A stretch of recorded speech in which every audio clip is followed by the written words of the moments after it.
Bonjour et bienvenue dans le programme Apprendre de l'Agence universitaire de la francophonie. Ce programme possède pour objectif le renforcement des pratiques pédagogiques des acteurs afin de rendre les enseignements plus efficaces et adaptés à leur contexte. Dans ce cadre, l'accompagnement des professionnels et des pays bénéficiants du programme est un élément central du projet.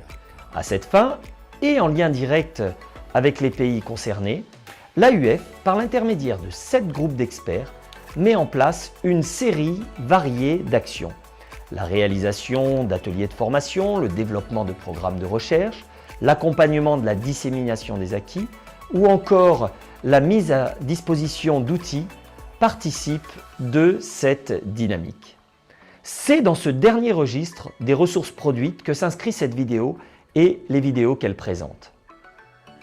Le groupe d'experts du GTE1, coordonné par le professeur Marguerite Alté, travaille plus spécifiquement sur la thématique de la professionnalisation des acteurs. L'accompagnement et la formation des professionnels dans le domaine de l'observation et l'analyse de pratique est au cœur de ces interventions. En 2020, ce GTE a publié son premier cahier. Ce dernier a pour objectif de prolonger et d'approfondir le travail réalisé en présentiel avec les bénéficiaires des ateliers de formation.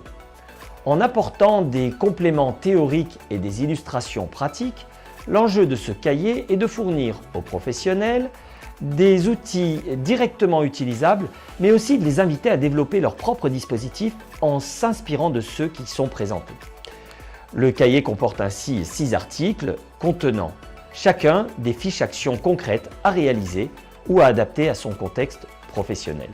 Cette ressource est disponible sous format papier, mais aussi sur le site du programme, comme vous le voyez ici.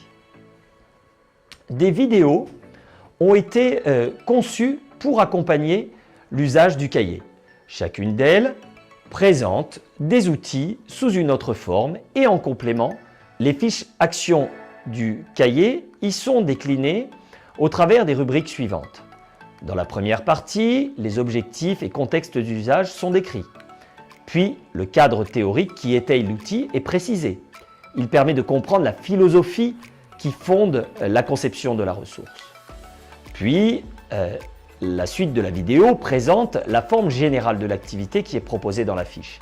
Les éléments relatifs aux durées, aux formes sociales du travail et aux supports sont exposés.